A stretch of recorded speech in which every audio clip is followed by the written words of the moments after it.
दोस्तों नमस्कार, स्वागत है आप सभी का online data first YouTube channel पे। इस वीडियो में हम बात करेंगे उत्तर प्रदेश के अंदर 41,000 से ज़्यादा पदों पर आने वाली नई भर्ती के विज्ञापन के बारे में। इसके अलावा 41,000 के साथ अगर बात की जाए भर्ती के विज्ञापन और परीक्षा को लेकर, साथ ही अगर बात की जाए 27,000 पदों पर नई भर्ती के शासन आदेश को लेकर, टीजीटी पीजीटी, इसके अलावा और भी तमाम भर्तियों की लेटेस्ट अपडेट।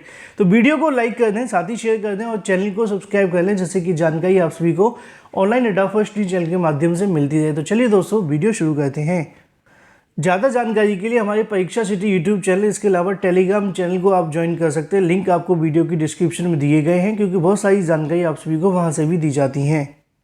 दोस्तों जैसा कि आप जानते हैं कि धीरे धीरे करके शिक्षा विभाग पटरी पर लौटता हुआ दिखाई दे रहा है। कई भर्तियों की परीक्षाएं हो रही हैं तो किसी का परिणाम जारी हो रहा है, लेकिन एक बार फिर से कहीं ना कहीं कोरोना का संक्रमण बढ़ता हुआ दिखाई दे रहा है।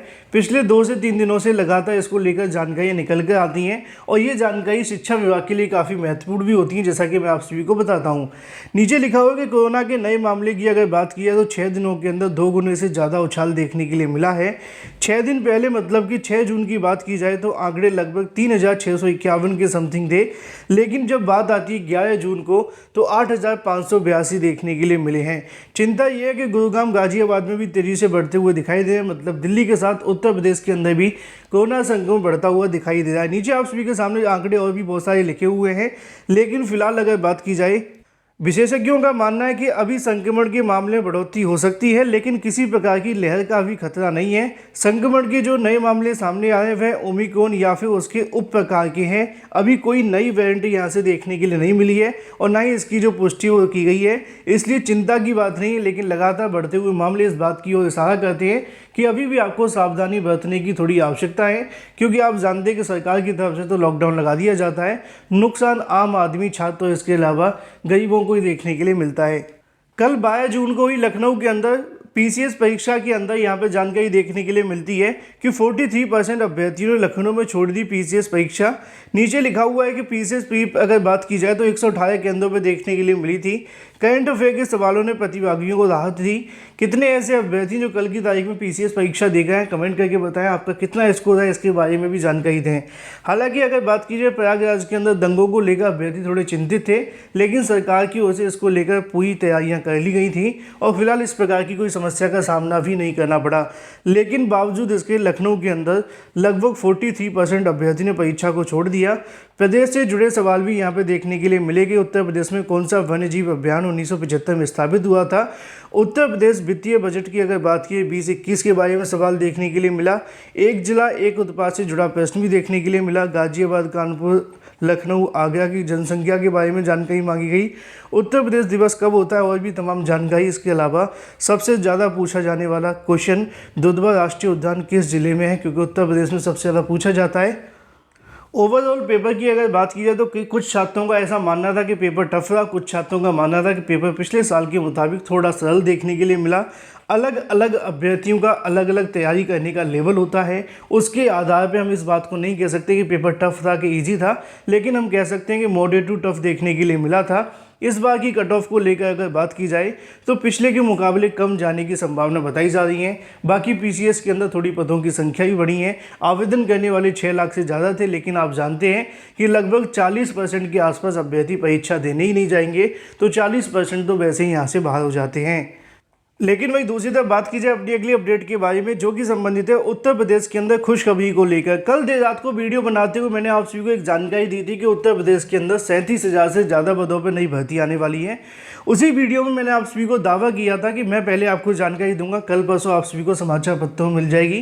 क्योंकि ऐसा होता है, जब हम किसी भर्ती संबंधी जानकारी देते हैं तो अभ्यर्थी कहते हैं कि सर ये भर्ती रोज़ निकल आती है। देखो, जानकारी देना मेरा काम है ना, कहीं से भी अगर न्यूज़ आ रही है तो पहले मैं आप सभी को दे रहा हूँ, इसलिए आप सभी को पता होना चाहिए कि मैं आपको पहले न्यूज़ देकर बताने का प्रयास कर रहा हूँ कि सरकार ने कहा है कि हम इतने पदों पर भर्ती करेंगे। उसके बाद अगले दिन समाचार पत्रों में आती है तो इस बात की पुष्टि हो जाती है कि जो जानकारी आपको 12 से 13 घंटे बाद मिलती है। कुछ यूट्यूब चैनल हमारी वीडियो देखकर ही वीडियो डालते हैं, तो इस बात को समझने की आवश्यकता है। भर्ती कोई अपने घर से थोड़ी निकाली जाती है। अगर कोई घोषणा सरकार करती है, कोई आदेश जारी करती है, तो उसकी जानकारी देना तो काम है। उसी को लेकर कल देर रात को जब मैंने आप सभी को जानकारी दी और आज सुबह आप सभी को समाचार पत्रों में मिली, तो ऑथेंटिक जानकारी आप सभी को दी जाती है, ऐसा नहीं कहीं से भी उठाकर आपके लिए दे दिया जाए।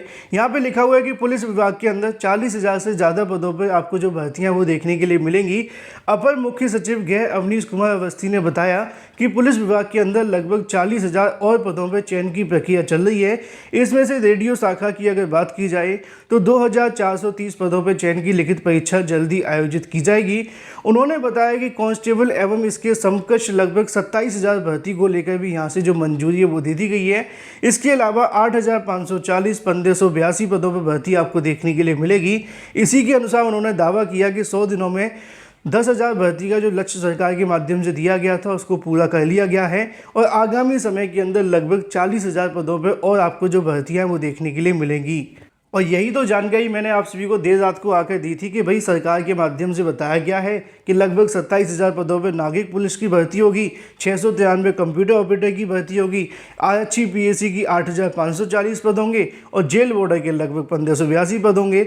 बात बस ये थी कि कल मैंने आप सभी को पहले बता दिया, समाचार पत्रों में कल बाद में निकला।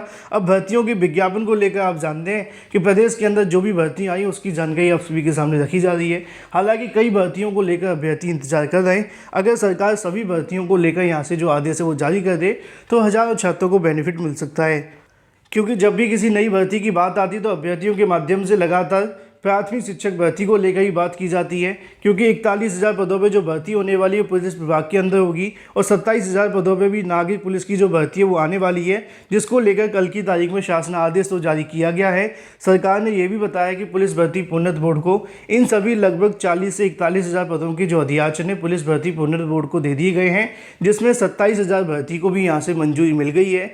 इसके अलावा इनके जो विज्ञापन होंगे वो जल्द यहाँ से जारी कर दिए जाएंगे। जानकारी ये भी देखने के लिए मिली है कि जुलाई के अंदर इनके जो आवेदन है वो शुरू करा दी जाएंगे और परीक्षा नवंबर लास्ट तक आपको देखने के लिए मिलेगी, चाहे वो 41,000 की बात हो या फिर 27,000 की। लेकिन सवाल देखने के लिए मिलता है कि उत्तर प्रदेश के अंदर नई प्राथमिक शिक्षक भर्ती का विज्ञापन कब जारी होगा। लगातार अभ्यर्थी इंतजार करते करते डिमोटिवेट हो चुके हैं। बहुत सारे अभ्यर्थी प्राथमिक भर्ती का इंतजार तो कर रहे हैं, लेकिन सरकार इसको लेकर कोई इनपुट नहीं दे रही है।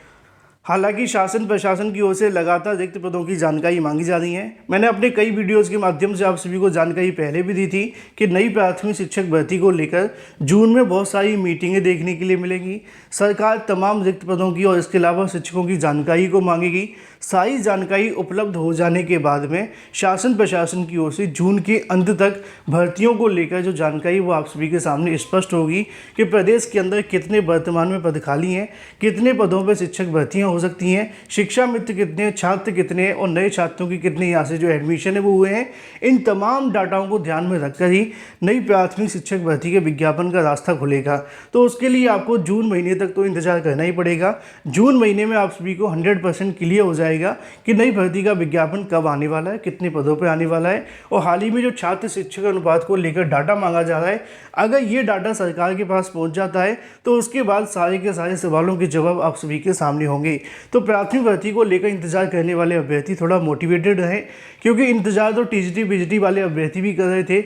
उनको नहीं लगता था कि इतनी जल्दी भर्ती का विज्ञापन जारी हो जाएगा, लेकिन सडनली विज्ञापन जारी हो गया। अब वो अपनी तैयारियों में लगे हैं। भले ही पदों की संख्या कम निकली, सेम आपको नई प्राथमिक शिक्षक भर्ती के लिए सोचना चाहिए कि आप लोग डिमोटिवेट होने की बजाय अपना जो फोकस है वो भर्ती पर लगाएं। अगर भर्ती कल को आ भी जाए तो आपकी प्रिपरेशन पूरी होनी चाहिए, है ना। उस समय ऐसा नहीं कि हम थोड़ा सा और प्रिपरेशन कर लें, समय मिल जाए तो वजह आप सभी के पास अच्छी है कि थोड़ा समय लग रहा है, लेकिन आपको प्रिपरेशन भी करनी चाहिए डिमोटिवेट होने के बजाय। प्राथमिक शिक्षक भर्ती को लेकर जून के अंत तक सारे सवालों के जवाब आप सभी के सामने होंगे।